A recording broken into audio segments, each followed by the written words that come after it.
Alright, we open on what looks like a super fun day at an amusement park. This girl is coming off a water ride complaining about being all wet. The park is absolutely packed with people. Everyone is just wandering around trying to figure out what to do next. But this person is not having a good time. Their legs are hurting.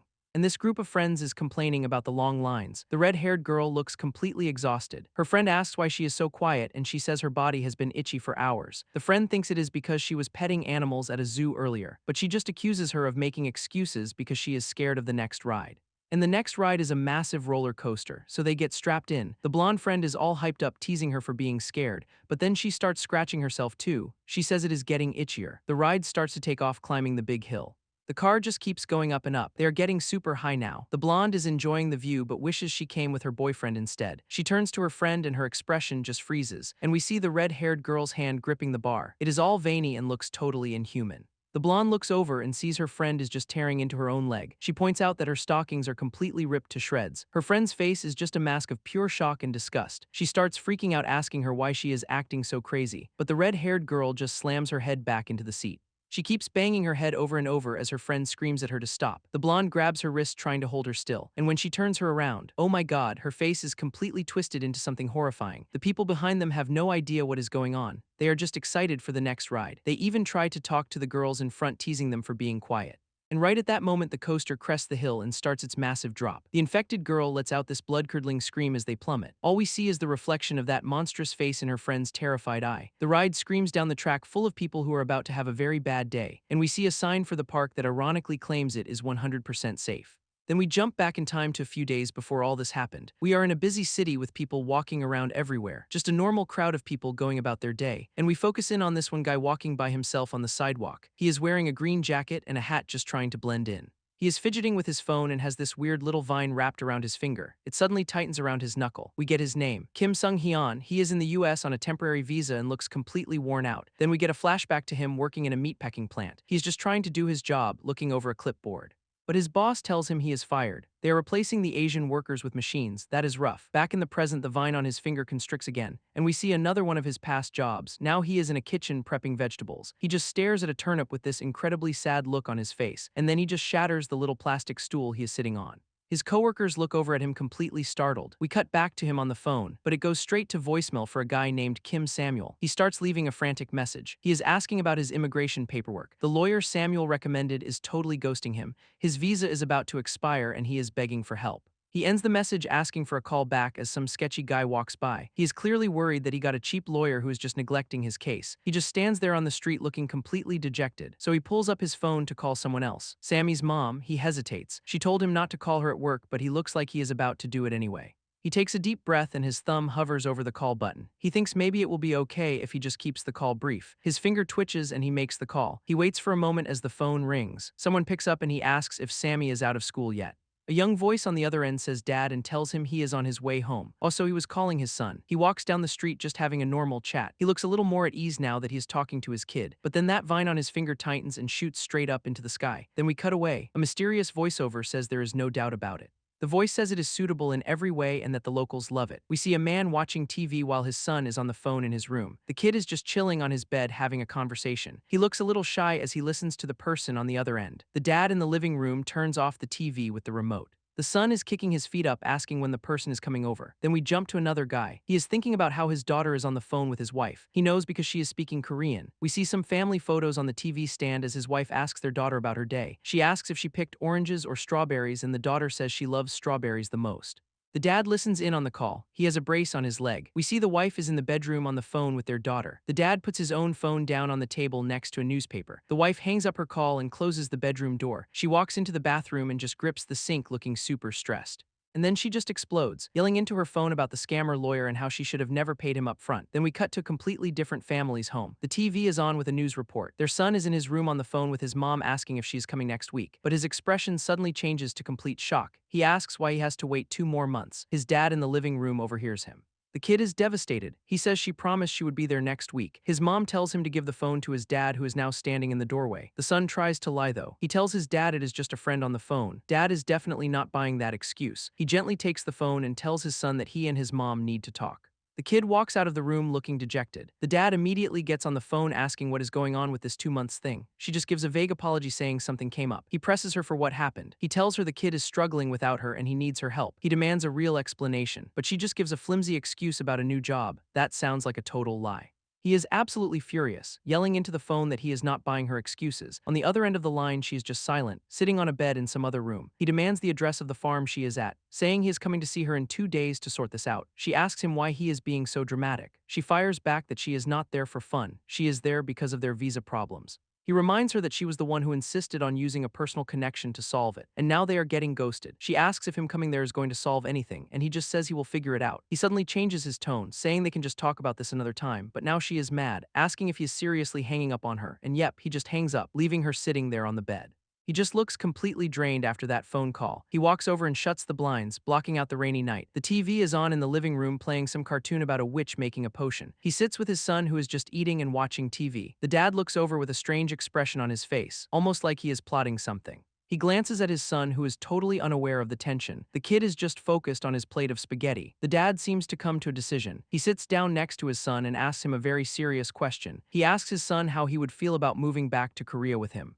The son looks up from his food and asks what about mom. His dad just stammers, fumbling with his watch trying to find the right words. The boy says he does not like Korean schools. He admits he cannot even write in Korean that well. Dad tries to reassure him saying he can teach him, but the kid says he will not go without his mom. He gets more upset, shouting that he does not want to go. The dad just looks exhausted as his son says he would rather die than go. So he asks his son if he prefers his mom over him. The kid just looks down at his spaghetti and says that is not it. He says he heard that when parents separate, the daughter has to live with the mom. The dad is totally floored. He asks his son who in the world told him something like that. He leans in asking if his mom said that to him on the phone. The kid finally admits that a kid in his class told him. The dad just looks so drained and apologizes to his son. He tries to reassure him, asking why he would think they are separating. He tells him that his mom will be back soon and to just ignore his classmate. He asks his son to answer him, and the boy just quietly says yes. The tension breaks as they turn back to the TV, where an ad for an amusement park is playing. The ad shows off all its thrilling rides and 3D attractions. Oh, that is the park from the beginning. It mentions the park also has a zoo, as we get a weird close-up of the kid's spaghetti.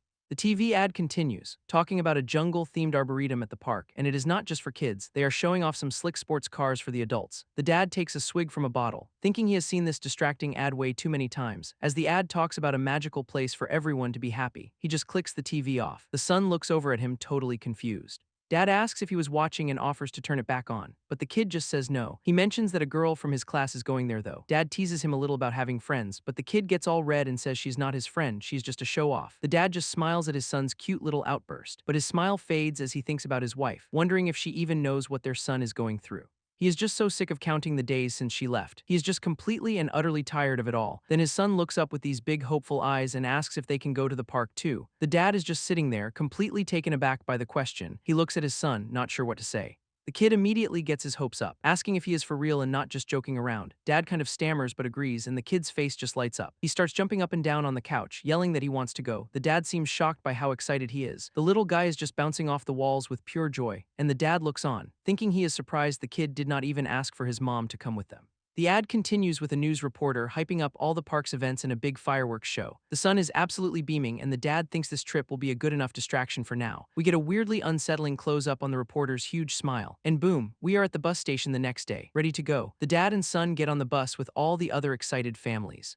The bus heads out onto the open highway. They sit together on the bus, the kid just staring out the window at the world going by. He is snacking on some chips, still totally absorbed by the view. The bus continues its long journey through the green countryside. A voice over the speaker announces that they have arrived at their destination. The dad wakes up his son Sammy as their bus pulls up to the park's main gate. The bus slowly pulls into the massive parking lot. Everyone starts getting off and man, this place is already packed with people. A guide directs people who still need to buy tickets. Dad and son start walking through the bustling crowd towards the entrance. He holds his son's hand tight as they make their way forward. The kid suddenly stops and looks up at something. His eyes are just wide with pure amazement. He is staring up at this gigantic, towering wall that surrounds the entire park. Even the dad is shocked by the scale of this place as his son just lets out a huge whoa.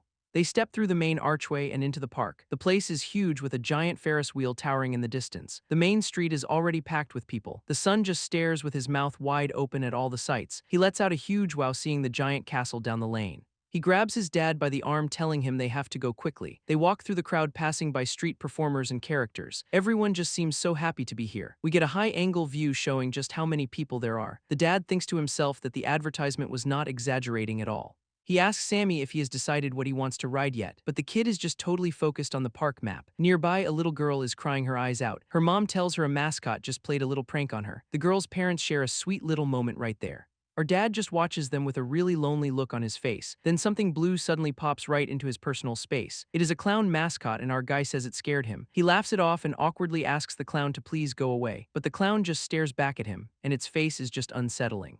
Sammy sees the clown and starts laughing, telling his dad they have to run away. So the dad grabs his hand and they playfully run away from the mascot. They spend the day going from ride to ride, blending in with the happy crowds. We see a montage of them having a blast on all the attractions. They are just running all over the park. They hit up some futuristic-looking bumper cars. Then they go on the giant spinning swings way up in the air. They even get soaked on a big water ride. And of course they go on the classic boat ride with all the singing dolls. The whole time Sammy is just dragging his dad along, telling him to hurry up. Their next stop is a haunted house called the Scream Zone, and inside they are both getting properly spooked. The dad looks down and sees a bunch of creepy green figures reaching for them, but as they stand there in line, his legs start to shake. He thinks to himself that the medicine he took is already wearing off from all the walking. He looks completely drained and worries about disappointing his son if he suggests going home. He calls out to Sammy, who turns around from studying the park map. The dad asks if maybe they should head home after this ride. Sammy is immediately upset, asking if they have to leave already when there is so much more he wants to do. Dad tries to explain that he is just tired, but Sammy says he can rest alone while he goes on the rides by himself. But before he can even argue with his son, this couple just shoves right past them in line. They just cut right in front of our dad and Sammy. The couple gets all cozy, completely ignoring them. The guy whispers something to his girlfriend like they own the place. Little Sammy looks up at his dad totally confused, saying they were there first. Our guy is just sweating, debating if he should say something or just let it go. But he decides to speak up, tapping the guy and saying they were first in line. The couple just mocks him, asking if he is speaking English and pretending they cannot understand. The guy in the beanie just gives him this condescending look. He tells our dad he should speak proper English if he is going to be here. Then he pokes him in the chest, saying his daughter will learn his broken English too. The dad is just speechless, and Sammy looks so sad, but then our guy's face just hardens. He is not taking this anymore. He reaches out and grabs the dude's shoulder. The guy immediately freaks out, yelling not to touch him and slaps his hand away. And then he just shoves our dad with full force. He goes flying backwards into the line dividers. He lands hard on the ground, looking totally stunned. Sammy just watches in shock as his dad sits there. The girl tells her boyfriend to stop, and everyone just stares as the couple walks off, leaving our dad tangled in the ropes on the floor. Our guy just looks on in total disbelief. Sammy untangles himself from the ropes on the ground, and then he just takes off running into the crowd. The dad calls after him asking where he is going. The kid turns around and yells at him asking why he keeps limping. He says he does not even want to ride it anymore since they lost their spot. Then he just drops a bombshell, yelling that he hates his dad and misses his mom, and the dad is just completely speechless. Little Sammy just starts bawling his eyes out. The father looks down completely heartbroken. He slowly walks over to his crying son. He apologizes and suggests they go sit on the railing for a bit. So they walk over to a nearby planter and Sammy sits down. Just then the sound of a parade starts up nearby. Sammy looks up from his crying, distracted by the music. A big colorful float goes by with performers waving at everyone. A nearby family is having the time of their lives watching it all. The little girl on her dad's shoulders says the princess waved at her. Her dad says of course she did because princesses recognize each other, and Sammy cracks a little smile hearing that. He sits there alone now wondering where his dad went and telling him to come back quickly. The dad walks back through the crowd looking for his son. Suddenly, a huge scary ride drops down with a massive whoosh, and we see another family laughing and having a great time. But this triggers something in Sammy, who sees a bunch of distorted smiles and calls out for his mom. His dad finally reaches him, calling his name and holding out an ice cream cone. He tells Sammy he got his favorite chocolate ice cream. He says he remembers Sammy always asking for it when he was little. The kid just looks down at the ground, still looking so sad. The dad starts to second guess himself, wondering if he remembered wrong, and asks if he likes strawberry instead. But Sammy quickly says no and that he likes chocolate too. The dad looks so relieved and wipes away one of his son's tears. He tries to cheer him up, saying he saw another fun ride they could go on. But Sammy just looks up and says he wants to go home now. He says he does not want to wait in line and his dad's leg hurts, so they should leave after he finishes his ice cream. Then he tries to make his dad feel better about what happened earlier, saying he knows he just tripped. He even punches his dad's leg lightly to show that he is totally fine. Then he completely changes his mind and says they should go ride something else after all. The dad just looks at his son, knowing he is just trying to make him feel better. Just then, a roller coaster zips right past them at super high speed. Our guy just looks up, completely stunned by the gust of wind it created. Sammy points to the coaster, totally forgetting his sadness, and says that is the ride he was talking about. His dad just smiles seeing his son so excited again. They join the crowd of people rushing towards the ride, and they get in line for the massive roller coaster. The dad starts counting the people in front of them. He keeps counting as the line slowly moves forward. Sammy is also counting everyone, pointing them out one by one. He gets super excited, telling his dad they might get the front row. The dad just smiles and agrees, looking totally worn out. They finally make their way up the ramp to the boarding platform. A train pulls in and an employee makes an announcement for people getting off. Sammy and his dad look at each other, completely confused. The dad realizes they have been waiting at the exit this whole time. An employee points them to the only available seats at the very back. Sammy is crushed, realizing they missed their chance for the front. The dad tries to ask if they can wait for the next one, but the employee says no. He looks over at his son, feeling like he has failed again, but then a couple in the front row calls out to them. They offer up their front seats because the woman is too scared to ride up there. And just like that, the safety bars come down and the ride begins. The dad and Sammy are strapped in, looking at each other with pure joy. An announcer's voice booms over the speakers, asking if everyone is ready to go, and with a lurch the coaster takes off, sending them flying down the first big drop. The dad is just laughing, enjoying the wind in his face as they climb another hill. He thinks to himself that this is not nearly as scary as he was expecting.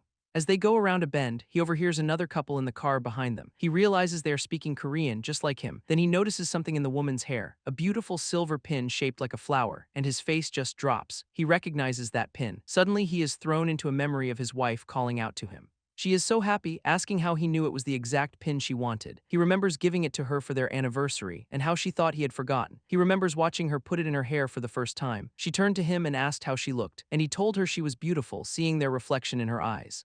He flashes back to them walking together, her wearing that same pin. She looks so happy and healthy back then, back in the present. The woman on the coaster tells her partner she feels fine. The dad snaps back to reality, his face filled with panic. He overhears the man telling the woman to be careful, but she just brushes it off, saying the men at her restaurant are like family. The memory continues as the man asks about the guy with glasses in a photo. She says that is the restaurant owner and then asks what he picked at the farm. Back in the present, our dad is grabbing the safety bar in a total panic. He starts screaming that he needs to get off the ride this instant. He keeps yelling as the coaster continues to climb the first hill. He points back towards the platform, trying to get anyone to stop the ride. He's completely losing it, just shouting for them to wait. Sammy looks at him totally scared and asks what is wrong. Someone from another car yells at him to shut up because it is not time to scream yet. His son asks him if he is scared of the ride. But the dad just looks up at the sky, wondering why this is happening. He flashes back to a memory of him and his wife holding their baby. He sees her happy face so clearly in his mind. Back on the coaster, he just thinks this cannot be happening. He frantically pulls out his phone and calls Sammy's mom. With shaking hands, he holds the phone to his ear, begging her to pick up. The roller coaster finally reaches the top of the massive drop. Everyone else throws their hands in the air, ready for the fall. But all he hears is an automated voice telling him the number is not available. And as they drop, the phone flies right out of his hand. But instead of dropping, the entire roller coaster grinds to a sudden halt. Our guy just looks down at his empty hands. Sammy asks if this is just part of the ride for dramatic effect. But his dad looks out and sees that every single ride in the park has stopped. And now Sammy is starting to look genuinely scared. They are stuck at the absolute peak of the track, looking down at the whole park. The dad tries to say it is not broken, but everyone around them is starting to panic. Suddenly, a chime plays over the park's announcement system. An emergency broadcast begins to play for all the guests. It apologizes for the inconvenience, as we see other people are also stuck on their rides. The voice says an unidentified substance was found, so the park entrance is now closed. The first instruction is for everyone to stay away from the entrance. The second is that gathering in groups is extremely dangerous. And the third is that attempting to leave the park is highly inappropriate. They say they cannot guarantee the safety of anyone who disobeys and will update everyone in 2 hours. Our dad is just dripping with sweat, asking what is happening. He is completely horrified by the announcement. The roller coaster just sits there at the top of the hill. Everyone around them is confused. Some people think it is just a Halloween performance, but our dad is just staring ahead in pure terror. Sammy looks over and asks if he is okay. He shakes his dad, trying to snap him out of it. The other riders are getting restless too. They think this is way too long for a simple show. But then the wheels on the track start moving, and the entire coaster starts rolling backwards towards the platform. A park employee is waiting for them. She tells them the safety bars are rising. The passengers are shocked. The employee says this is a real situation and they need to evacuate. People immediately start yelling at her about getting their money back. Even Sammy gets out of his seat and yells that sorry is not enough. He just climbs right out onto the platform. He tells his dad the ride is broken so they can go home now. But when our guy tries to lift his safety bar, it is completely stuck. He starts to struggle with it. He asks Sammy to call for an employee. Sammy tries to call out, but his voice is too quiet. So he takes a deep breath and just screams for help. The employee turns around and tells our dad he needs to get off quickly. She comes over to help him with the bar, but it seems to be jammed shut. The employee tries to yank on the safety bar, but it is completely jammed. Our dad just sits there completely stunned. She says she will go call a technician and just runs off, leaving him there. So now he is just stranded at the top of this coaster all alone. He looks over at Sammy on the platform, worried the car might start moving. His son is also looking pretty scared, holding onto the railing. The dad looks down at the chaos in the park below and calls out to Sammy. He tells him to go wait downstairs where it is safe, but Sammy says it is fine. The dad insists, but his son just stands there defiantly. He just sighs, completely exhausted by everything, and then his mind flashes back to the memory of his wife. He tries to rationalize it, saying he must have seen wrong and she is just at work. He starts shivering and wonders why no one is coming to help them. The poor guy is really starting to panic now. He looks over the edge and realizes he is too high up to see anything. Sammy yells that the employee is not coming back and asks what they are going to do. His son walks right back up to him and the dad tells him it is dangerous. Sammy just looks at him, completely bored and tired of waiting. He says he will go get someone himself since the employee is gone. The dad says he cannot let him go alone and asks if Sammy can call for help in English. The dad stands up in the coaster car, completely fed up. He grabs his head in frustration, thinking he cannot take this anymore. He asks Sammy to go down and buy a drink from the vending machine. Sammy offers to call for help, but his dad just snaps at him, telling him no. He panics and says Sammy might run into a weirdo and never see him again. Sammy just quietly agrees, looking a little dejected. The dad calms down and tells him to just get the drink and come right back. He tells him to be careful and get a bottle with a cap as Sammy starts to leave. After a moment, our guy calls down to his son, but Sammy is already running down the stairs, muttering that he should not have come. He stomps his way down the long metal staircase. He complains that things are always like this with his dad and wishes his mom was here. Reaching the bottom, he just says he misses his mom and wants to go home. He walks through the eerily empty park towards a vending machine. A bottle of water clunks down inside the machine. Sammy reaches in and pulls it out. He takes a drink and looks around the deserted area. He thinks to himself how quiet it is for an amusement park. He wonders where everybody could have gone, and that is when he hears a strange noise coming from some nearby bushes. Down below, a massive crowd of people is gathering in the plaza. Back on the ride, our dad is still trying to get the safety bar open, but it is completely stuck. He starts to worry about Sammy, hoping he did not go off to find help. Sammy tries to ask a muscular guy for assistance, but the man says he has to stay with his family. He then asks a group of girls, but they just brush him off, saying they do not speak English. The poor kid is starting to look really scared now, not sure what to do. He spots another man and asks if by any chance he is Korean. Sammy quickly explains that his dad is trapped and needs someone to help him. But the guy just turns his back on him. He mutters something about missing his flight, leaving Sammy completely shocked. All around them, people are screaming at the park staff for answers. An employee with a megaphone tries to tell everyone that gathering is not a good idea. The crowd is not having it, though, demanding to see a manager. Sammy realizes he has to find someone who can actually help. And right then, a man with blonde hair and glasses kneels down to ask if he is okay. He asks where his parents are and then wonders if Sammy can speak English. Sammy tries to explain that his dad is in trouble and needs help. He points all the way up to the top of the roller coaster. The man looks up, then tells Sammy he will help him and they can go together. Sammy takes his hand, a little bit of hope finally returning to his face. The man starts to lead Sammy away from the shouting crowd. He looks down at the kid with a genuinely worried expression. They walk along a quiet path away from all the chaos. The man explains he saw the little lady asking for help and felt bad for her. He asks why she is alone and where her mom is. Sammy quietly says he is just here with his dad. The man then asks why he only came with his dad and brings up his mom again. Sammy just looks down at the ground, looking a little sad. The man tries to relate by saying his own parents divorced when he was little. He tells Sammy that parents can be a real bother sometimes, and then he says Sammy will be just fine without a mom like he was. But then the guy turns around laughing, saying he cannot understand a word Sammy is saying. The scene then cuts away completely. We are suddenly in a bloody bathroom where a little girl sits on a toilet. A man is on the floor reaching out a hand in desperation. The little girl just stares down at him, completely frozen. A grotesque hand covered in sores grabs the toilet handle. There is a terrifying moment of silence. The toilet lid begins to lift as long dark hair spills out from inside, and a horrifying creature with a woman's face and long claws climbs out of the toilet bowl. Oh my god, this thing's face is all messed up with boils and empty eye sockets. It leans in towards the little girl, who is absolutely paralyzed with fear. Its hand rests on the edge of the toilet. And then it slams the toilet lid shut with a massive crash. The creature whips its bloody claws through the air. It stares down at the terrified little girl, but then out of nowhere some dude with spiky hair just headbutts the monster right in the face. The impact sends him flying backwards. He crashes hard onto the bathroom floor. The motion is a complete blur, but he is already pushing himself up, yelling for his dad. He grabs the little girl and yanks her off the toilet. He kicks a trash can out of the way as they try to escape the stall. We see the dad's body lying on the floor as the son pulls his sister away. They both look back in horror from outside the stall, and then he screams out the name Sammy. Wait, what? Why is he screaming for our Sammy? He grabs the little girl, shaking her, trying to snap her out of her shock. He screams at her to wake up and that they have to get out of there now. He then turns and picks up the metal trash can. He holds the crying girl behind him ready to fight whatever is coming out of that stall. The spiky-haired guy shoves the zombie back with the trash can he picked up. He is straining with all his might trying to hold it off, but it is too strong and he realizes he is about to fall backwards. Then we see a strange flash of him on the ground surrounded by people. He thinks to himself that if he falls again this time, he will never see that person's back again. He grabs a handrail inside the stall. He uses the bar to swing himself forward and kick the monster away. But as soon as he does, another monster appears. This one has a crazy demon-looking face. He does not even hesitate and just smashes his fist into its jaw. He keeps pushing forward trying to get out of there. He shoves the demon-faced monster back towards the stall where the toilet creature is still lying. He grabs its face and just starts going to town on it. He smashes its head repeatedly against the stall door. The impacts are brutal. He throws the monster down right on top of the toilet creature. He makes a break for the exit, but back in the stall, the toilet creature is starting to move again. Its arm suddenly transforms into a massive sharp scythe, and it swings the blade right through the other monster's head. Holy crap. Our guy turns around in shock as his little sister just stands there calling out for her dad. The spiky-haired guy grabs his sister's hand and just yells for her to run. They tear down a path as he wonders what is even happening. Terrorists, a murderer. He is completely out of breath but knows they have to get outside the park. He spots a sign pointing towards the exit with a creepy-looking mascot on top.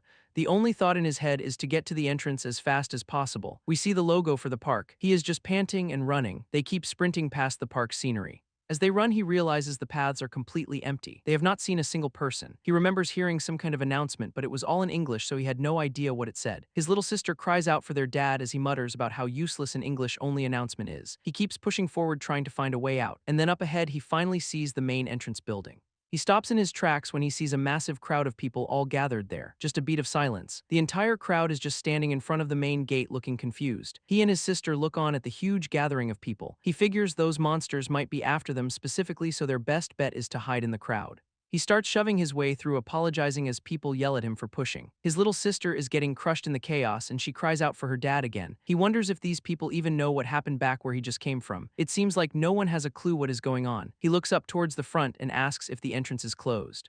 And yup, a massive wooden gate is completely blocking the way out. A park employee is trying to calm the crowd down, telling them an announcement is coming soon. The crowd is not happy though, yelling at him for telling them what to do. He tries to apologize, but people are screaming about getting sued and how they are being treated. The employee says they are trying to contact someone in charge to figure this out. As he asks them to wait, some guy in camo shorts jumps up onto the mascot statue. The angry dude just yells at him to give him the megaphone. He yanks the megaphone right out of the employee's hands. With the megaphone in his possession, he calls the poor park worker a fool. He starts riling everyone up, asking why they should have to endure this after coming so far. He shouts that they are not prisoners and they need to be compensated for this. The crowd starts to agree with him, chanting that they should be compensated. Then the guy just straight up kicks the employee off the statue. He turns to the crowd and yells for everyone to push the gate open together. Some of the people in the crowd look a little unsure about that plan.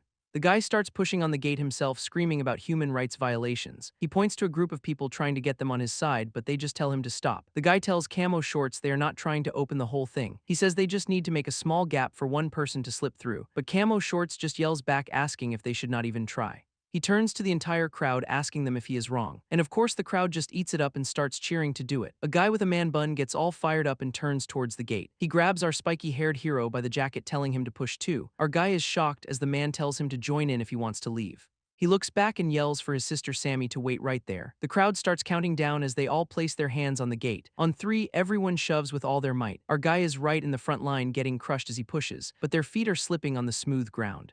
They try again, straining against the massive wooden door. Meanwhile, the rest of the crowd is just standing back and watching. Some people are even thinking about posting this on social media for clout. They are just laughing at the people pushing, calling them stupid. Then a giant bear mascot costume steps into the frame, blocking the view. A girl with a selfie stick gets annoyed that the mascot is in her shot. She tells the costume guy to either move or go help push the gate. She yells at the bear to stop standing around and go help them push. She keeps pestering him, asking if he has heat stroke or something. And surprisingly, the mascot actually starts walking towards the gate. The guys at the front start another countdown. 1, 2, our hero is right there in the middle of it. The small group shoves against the door with all their strength, and this time it actually moves, just a tiny bit. Our guy sees it and gets a burst of hope, telling them to keep it up. Just then the bear mascot steps right up behind them. Spiky Hair is fired up now that they have backup and tells everyone to push again. The mascot places its big fuzzy paws on the wooden gate. The countdown begins again. 1, 2, the mascot's arms tense.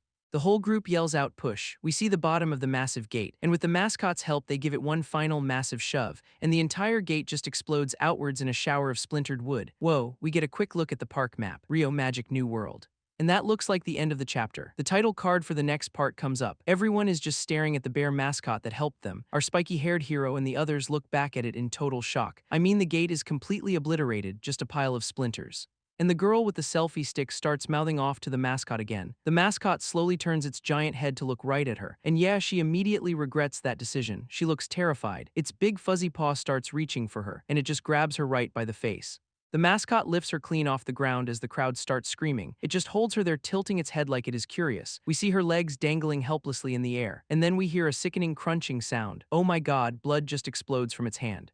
It drops her lifeless body to the ground. The entire crowd erupts into pure chaos trying to run away. Our guy is just frozen in place, completely horrified by what he just saw. Then he snaps out of it, remembering his sister Sammy. He spots her getting lost in the stampede of people. He screams out her name, trying to get her attention. He immediately starts shoving his way through the panicked crowd to get to her. He is fighting against the current of people screaming his sister's name. He looks absolutely frantic, trying to find her in the chaos. And then he spots her. She has fallen to the ground and is about to be trampled. He lunges for her hand, yelling for her to hold on. But in the background, the giant bear mascot is just standing there watching them. It takes a heavy step forward into the screaming crowd. Our hero finally reaches his sister and grabs her, trying to pull her up. He holds her close, shielding her with his own body. That is when he looks up and sees the mascot walking right for them. We get a terrifying close-up of its blank, soulless eyes. It raises its huge paw, still dripping with blood from the last victim. He just stares up at it, completely frozen with fear. The bloody paw starts to swing down towards them. But then suddenly a foot flies in and kicks the mascot in the leg. It is Camo Shorts guy, but the kick has absolutely no effect. He looks completely shocked that his attack did nothing at all. The mascot slowly turns its giant head to stare right at him. And yeah, the guy immediately knows he just made a fatal mistake. The bear's other hand shoots out and grabs him by the throat. It lifts him clean off the ground with just one hand. The bear mascot is just holding him there by the neck. Camo Shorts is kicking and struggling, but it is completely useless. And then the bear's other hand, the one covered in blood, starts to move. It reaches up and grabs the guy right by the face. He is holding him by the throat and the head now. This is not good. We just hear a loud cracking sound. And yep, it just snaps his neck like a twig. The mascot drops his body onto the pavement. It slowly turns its head, looking for its next victim in the chaos, and its dead eyes land right on our hero and his sister. Spiky looks up from the ground, absolutely horrified. The monster bear starts walking towards them with these heavy thudding steps. Our guy is just paralyzed with fear. He knows there is nowhere to run. He looks down at his little sister Sammy, who is crying in his arms, and in that moment something in his eyes just changes. He screams at her, telling her that she needs to run. He pushes her away, telling her to get out of there now. She looks back at him, screaming his name as she runs. The massive shadow of the bear looms over him completely, and its bloody paw is raised high, ready to strike him down. The bloody paw comes swinging down right at his face. Our guy just shuts his eyes, accepting his fate, but then we hear a loud clang. The attack stops. He opens his eyes and the paw is frozen just inches away. And standing there is a new guy with long white hair, holding the bear's massive arm with one hand. The bear mascot looks down at its arm, almost confused. This new guy, though, looks completely unfazed, like this is nothing. Spiky is still on the ground, just staring up in complete shock. The white-haired dude looks at the bear and just tells it that it is in his way. His hand tightens around the mascot's wrist. We hear a loud cracking sound from inside the suit, and then he just effortlessly throws the entire mascot through the air. The bear goes flying and crashes right through a nearby building. What? Our hero is just speechless on the ground watching this happen. The mysterious savior turns his head to look down at him. He calmly asks our guy if he is okay. Spiky is so stunned he cannot even form a proper sentence. But then in the background, the pile of rubble starts to move. The bear mascot stands up, pulling itself out from the broken wall. We see a close-up of its cracked head, and its eye is glowing a menacing red. The mascot's cracked face reveals a single glowing red eye. It stands up fully from the rubble, looking absolutely furious. The white-haired guy turns back to face the monster. He looks more annoyed than anything. Spiky is still on the ground and he yells at him to be careful, but our new savior just has this dead calm look on his face. The monster bear lets out a massive earth-shaking roar, and then it just charges forward, kicking up a cloud of debris. Our hero can only watch in horror from the ground as this thing comes right for them. The white-haired dude just stands there completely still. He does not even move. He glances back over his shoulder and tells Spiky to stay put. Then he turns to face the charge and just holds up a single hand. The bear swings its huge arm down to crush him completely, and he just stops the punch with his one open palm. The impact is insane. We get a close-up of his hand easily holding back the mascot's massive fist. The bear looks down at its arm in complete and utter shock. The white-haired guy looks up with a cold expression, basically asking if that was its best shot. He clenches his fist around the bear's hand, and we see cracks start to spiderweb all the way up the mascot's arm. He pulls the bear forward, using its own momentum against it, and then he slams his other fist right into the side of the mascot's head. The punch just completely caves in the side of the mascot's head, and the bear is sent flying backwards across the pavement from the force, and the scene just cuts away completely to some disgusting bathroom. There is this thing on the floor twitching with long black hair. Peeking over the top of a stall is a guy who looks just like our hero from before. We see the creature on the floor of the stall. It is wearing a red tracksuit and is covered in blood. From his view above, we see it just convulsing on the toilet floor. He's just trying to stay hidden and quiet, looking absolutely terrified. And the little girl Sammy is right there with him, standing on top of the toilet. Then a loud bang slams against their stall door. He recoils from the door, completely startled. The little girl grabs his leg and screams, "Dad! Wait, Dad, I guess he is not her brother after all. This is her father." He falls to the ground in a panic, realizing they cannot stay here any longer. He scoops her up and they make a run for it down the line of stalls. All of the stalls have these signs on them that say "Do not use." They duck into another stall and he tries to calm her down, asking if she remembers the jungle gym. She looks at him confused. He tells her he will make a bridge with his body for her to climb over. He tells her to come here as he gets ready to lift her. He strains with all his might, hoisting her up towards the top of the wall. As she climbs over, she starts crying out for him, but he quickly shushes her. She gets to the top and looks down into the next stall right at the monster. Her dad grunts as he struggles to pull himself up over the wall too. He makes it up. And now they are both perched on top of the stall wall trying to escape. They are perched on top of the stall wall trying to get over. He starts counting to himself, getting ready for the big push, and on 3 he just launches himself up and over the partition. He makes it. He tells Sammy that now it is her turn to climb, but what they see in the next stall is just horrifying. This thing's head is a mass of black tendrils. Sammy looks up completely frozen as her dad calls for her. And we see the monster from their original stall is just completely torn apart. What even happened here? Her dad reaches for her, telling her to hurry up and come to him. He tells her to use his leg as a bridge to cross over, but she is too scared. She says her stomach hurts and she cannot do it. He sees her shaking and calls out her name, trying to snap her out of it. He tries to reason with her, asking if she wants to go home with him. He gets more forceful, telling her to get on quickly, but she is just paralyzed, so he has to say it. He asks if she is okay with never seeing her mom again. Oof. He looks down, clearly hating that he had to guilt trip his own daughter, and she starts to climb across his back right over the monster on the floor. She slowly makes her way across his body. She finally gets her foot onto the other side of the wall. Her dad lets out a pained sigh of relief, calling her name, but she looks back and tells him that he is shaking. He is shaking so badly that he loses his balance and falls right off the wall. Sammy lets out a terrified little yelp as he tumbles down. Her dad is on the floor just trembling. He looks completely exhausted. He tells her to get down for a moment, but she is too scared to let go of his leg. He tries to reassure her, saying it is okay and he will lift her up again. She looks down at the mess on the floor and finally agrees. All while that disgusting tendril monster is just feet away in the next stall, she carefully lets go and stands on the bathroom floor. Her boot lands on a small red box on the ground, and she crushes it, making a small crunching sound. Oh no! The monster in the next stall immediately whips its head around at the noise. Sammy freezes up, completely realizing her mistake. As she flinches, she accidentally kicks a soda can. Are you kidding me? The can starts rolling across the tile floor. It just keeps on rolling, making a ton of noise, and it rolls right up against the stall partition. It makes a loud clank as it hits the metal. She winces. She looks so guilty and scared, knowing she just gave away their position. We see the can just sitting there right under the stall divider. Her dad calls her name, telling her to hurry and give him her hand. He reaches down for her, telling her to hurry up. He asks if she is okay and starts counting to himself. He strains to pull her up with one arm while holding himself up. She looks up at him, terrified, as he pulls her higher. He is gasping for air, just trying to hold on. He is using every last bit of his strength to lift his daughter. And we see the monster in the other stall is now standing up. The dad's strength gives out and he just collapses onto the floor. He realizes she is too heavy for him to lift with just one hand. He looks at the other monster on the floor, wondering what he can do. But then a disgusting lumpy hand reaches over the stall wall. He sees it and screams at Sammy to turn around. She sees the hand and he tells her to climb the pillar by the toilet. He says he will lift her and she just needs to jump. And somehow he gets back into his bridge position to lift her again. She gets her foot on the toilet pipe right next to the monster's hand. She is trying to balance on the slippery metal. She struggles to pull herself up any higher. Her dad tells her to jump for the railing on his count. He holds her hand tight, getting ready for the final push. He counts to 2, getting her ready to jump. He gets to 3 as she prepares to leap, but their hands slip and they lose their grip on each other. He falls hard onto the bathroom floor right next to that other monster. Sammy is left sitting on the toilet with the monster's hand right there. Her dad reaches for her from the ground, looking completely defeated. She just stares down at him, sweating and terrified, and then the monster's hand snatches her by the ankle. The tracksuit creature pulls its head up from behind the toilet bowl. It starts yanking her down off the toilet seat. It uses the toilet to pull its entire grotesque body up.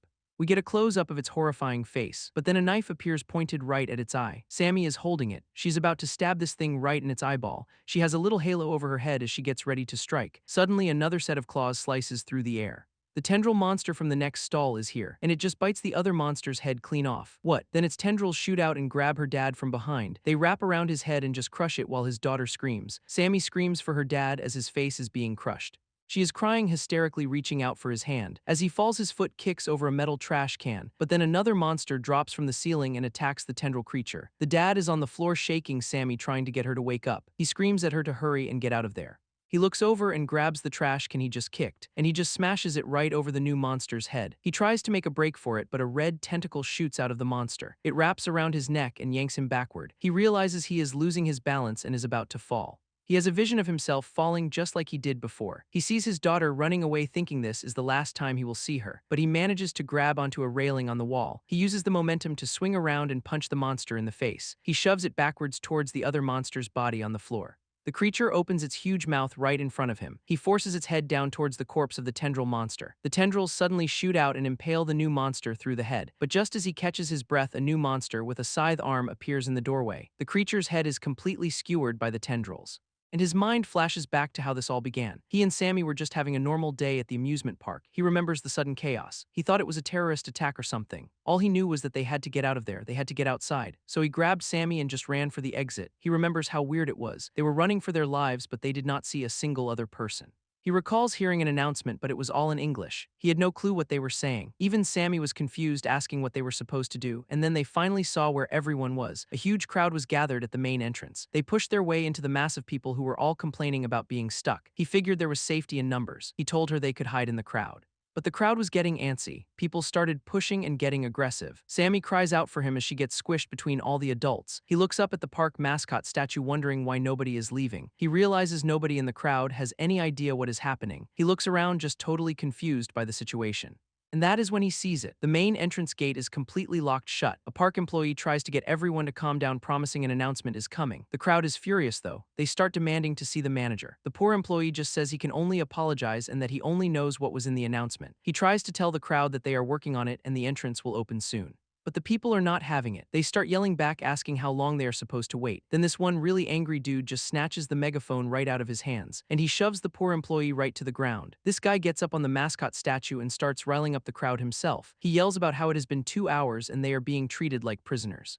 And that gets everyone going. They start raising their fists and demanding compensation. The angry dude is just soaking it all in, loving the attention. He then jumps off the statue and runs towards the main gate. He starts pushing on the massive metal door, screaming for everyone to help him. Some people in the crowd think he is going way too far, but he just yells back at them, calling it a violation of their human rights. He starts pointing at other people, trying to get them on his side. He even grabs one of the guys who was telling him to calm down. The guy tries to reason with him, saying the door is too big to push open, but the agitator just points at the huge crowd, saying they have enough people to do it.